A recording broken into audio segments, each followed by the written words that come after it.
Okay, let's just dive right into this. Welcome to your ultimate marking audit explainer. Right now, you are looking directly through my eyes. It's 6 a.m., my coffee is piping hot, and my desk is an absolute digital battlefield. You're getting the first-person perspective of a Cambridge Assessment International Education Chief Examiner. On the screen right in front of us, the Cambridge portal is booting up. You see that meter in the corner? That's our live mark verification meter, and it is currently sitting at 0%. Today, we've got a towering, intimidating stack of scripts for Accounting 9706, specifically focusing on the 104 budgeting module. We're talking trade receivables, payables, and cash budgets. Listen, most students lose incredibly easy marks on this specific topic. I mean, they literally bleed marks on simple formatting and totally miss the analytical leaps we're looking for. But after this explainer, you absolutely won't be one of them. I'm going to show you exactly what happens on my side of the screen the second your exam paper lands on my desk. We're going to track the exact moments an answer climbs up into those top-tier A-star marking bands and the agonizing moments it drops into failing thresholds. As this first batch of scripts loads into the viewport, I always find myself asking this same high-stakes question. Why on earth do students find evaluating evidence and drawing conclusions so incredibly hard? And this brilliantly illustrates the core disconnect between what you study and what we mark. You see, the syllabus explicitly states that top-performing students exhibit a connected conceptual understanding that transfers to totally unfamiliar contexts. But year after year, I open these digital pages and I see candidates treating trade receivables and payables like a rote memory test instead of a living, breathing financial ecosystem. It's like they can perfectly memorize the textbook definition of a cash budget, but the exact moment I ask them to evaluate the liquidity risk of a major client extending their payment terms from 30 days to 60 days, the logic just grumbles. They completely struggle to connect the evidence, the hard, undeniable numbers in the text or tables, to a justified, commercially viable conclusion. Well, today, we are fixing that disconnect once and for all. So here is our definitive marking audit checklist for today. First, mark scheme anatomy. Second, the peer clash. Third, a quick coffee break. Fourth, a live marking audit. And finally, the final grading log. Let's move. Now, the absolute crucial point you have to understand is this concept of theoretical architecture. When your script flashes onto my screen, I want you to know that I am not reading it like a novel. Within the first 15 seconds, literally 15 seconds of scanning your response, my eyes are hunting for this exact foundational architecture. The academic benchmarks for the syllabus absolutely demand logical, structured reasoning. I'm actively looking for the integration of precise definitions, and I'm looking for the causal relationships. For example, what is the link between a delay in trade payables and a subsequent cash flow bottleneck? And I'm looking for cross-topic syllabus connections. Our principal examiner reports continually, year over year, highlight that candidates who reference cross-topic connections, linking cash budgets back to broader liquidity ratios or capital structure, they achieve significantly higher marks. If you just dump a massive list of isolated, disconnected facts onto the page, your architecture just collapses and you are immediately, automatically capped at a lower marking band. Phase 1. Dissecting the mark scheme anatomy. Let's get into it. Imagine my cursor right now clicking open a high-tariff, multi-part past paper question. It involves a manufacturing business forecasting its cash budget while simultaneously renegotiating terms with its trade receivables and payables. Now, this isn't some simple calculation. It's a full narrative financial problem. The mark scheme loaded on the right side of my monitor is highly, highly specific. It isn't just looking for your correct final surplus or deficit figure. It is heavily weighted toward your procedural framework and critical analysis. What's really fascinating here is the exact wording of the prompt. Look very closely at the command words. This right here is where the battle is won or lost. The prompt doesn't just casually say, write about cash budgets. If the command word is discuss, the mark scheme dictates that you absolutely must provide multiple perspectives. Maybe you talk about the advantages of offering cash discounts to receivables versus the glaring disadvantage of reduced profit margins. But if the command word is evaluate, the rules of the game dramatically shift. Evaluate requires a justified conclusion, firmly rooted in evidence. You must weigh those perspectives, identify the limitations or the assumptions made in the data, and make a definitive evidence-based recommendation. The exact sentence structure you choose here signals to me instantly whether you are an A-tier student demonstrating critical analysis or a C-tier student just providing superficial breadth.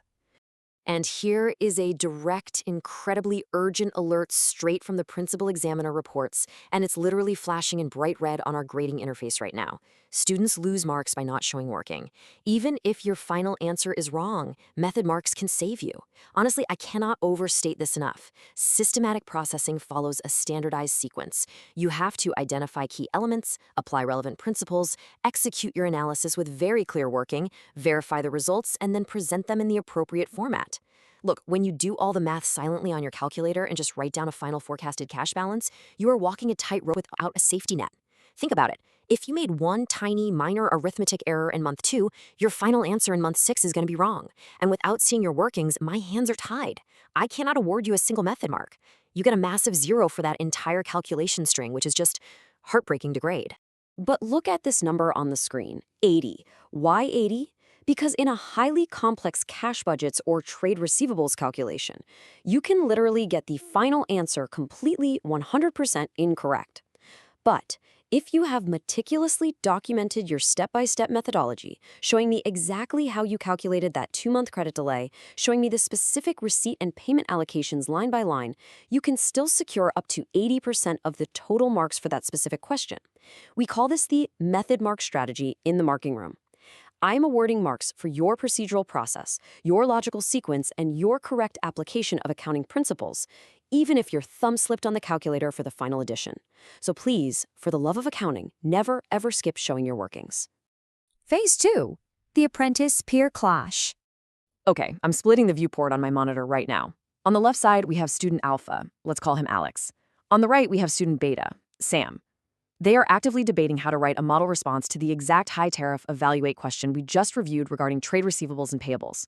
Now, I watch these types of scripts come across my desk literally by the thousands. Listening to their internal logic and where they inevitably clash is going to show us exactly how to avoid the most common pitfalls. They have 10 minutes on the clock to finalize their paragraph. Alex argues, look, we just need to list everything we know. Trade receivables are amounts owed by customers. Trade payables are amounts we owe suppliers. If we offer a 5% discount, they pay faster. Boom. I'm writing all of this down line by line. The examiner will see I know the definitions. Alex is essentially just dumping massive, completely unorganized paragraphs of facts. Sam shakes her head. Alex, you're just regurgitating the textbook. The command word is evaluate. We need to sound professional. We need flair. Let's talk about how the synergistic dynamics of global supply chains impact our payable days. So Sam is writing with this beautiful, flowery vocabulary, but she is completely dancing around the core command word. Alex replies, but where is the data in your answer, Sam? You haven't mentioned the 30-day payment term from the chart once. And Sam fires back, and where's the conclusion in yours, Alex? You're literally just listing terms. As the examiner, sitting here watching this play out, I am sighing heavily. They are both completely missing the target. Let's actually map their argument against the assessment framework's priority of analytical depth over superficial breadth. Take a look at this comparison table. Alex is failing because his answer is pure superficial breadth. He is identifying the given information, sure, but he stops dead at step 1. He totally fails to break it into logical steps, solve systematically, or check for reasonableness. My digital pen just hovers over his script, completely unable to award any evaluation marks. Now, Sam is failing because her analytical depth is just a mirage. It's an illusion. She questions assumptions and considers different perspectives with really great vocabulary, but she completely fails to justify her decisions with actual, hard evidence extracted from the text and tables provided. The syllabus explicitly states that data interpretation skills are critical. You must interpret relationships and draw evidence-based conclusions. Neither Alex nor Sam is doing this. They're basically trapped forever in the middle marking bands. All right. Phase 3. Mid-marking, coffee break, and channel transmission. Time out for a second. Before I step in, grade this final model paragraph and show you the exact mistake that is costing thousands of candidates their A-star, let's secure your own academic trajectory. Notice that digital grading pen clicking the subscription bell on screen? Hit subscribe for Ace the Exams at the handle @AceExams and turn on all your notifications. Look, whether you are sitting for IGCSE, O-levels, AS, or A-levels, this channel is your direct, unfiltered line to literally outsmart the marking desk. We bring you these exclusive examiner breakdowns so you can stop guessing what we want and actually start delivering it. Okay, break is over. Let's pull those scripts back up. So, we are stepping back into the viewport, using picture-in-picture to rescue Alex and Sam from their massive logical roadblock. They've reached this point where their evidence just randomly stops supporting their conclusion. As the examiner, I am digitally projecting the Peel structure deployment right onto their screen to force them into logical compliance. Step 1, point. Make your initial statement directly answering the question. Step 2, Evidence. Pull specific, tangible data from the cash budget matrix. Step 3. Evaluation. This is the absolutely critical step they both completely missed. Explain what that evidence actually means, identify the limitations, and question the underlying assumptions. Step 4. Link. Tie it directly back to the final recommendation. So I step in and dictate the rewrite out loud to them. Alex, Sam, listen closely. Your point is, offering a 5% early settlement discount will improve short-term liquidity. Good. Now, evidence. The cash budget shows this reduces receivable days from 60 to 30, generating a positive cash balance of $15,000 in month 2. Excellent. You've used real data. Now, evaluation. However, this assumes all customers will take the discount, which may not happen if the broader economy is in a downturn. Furthermore, this 5% reduction directly erodes our gross profit margin. Perfect critical analysis. Finally, link. Therefore, while it solves the immediate month 2 cash deficit, it is not a sustainable long-term strategy without renegotiating our own payable terms. Boom. That, right there, is a flawless top-band response. Phase 4. The Interactive Live Marking Audit. It's your turn. I am handing my digital red grading pen directly over to you for Challenge 1, the 30-second data scan. Here is a highly complex Cambridge source data matrix, tracking trade receivables, payables, and projected cash balances over a 4-month period. A 60-second visual countdown timer is running on the screen right now.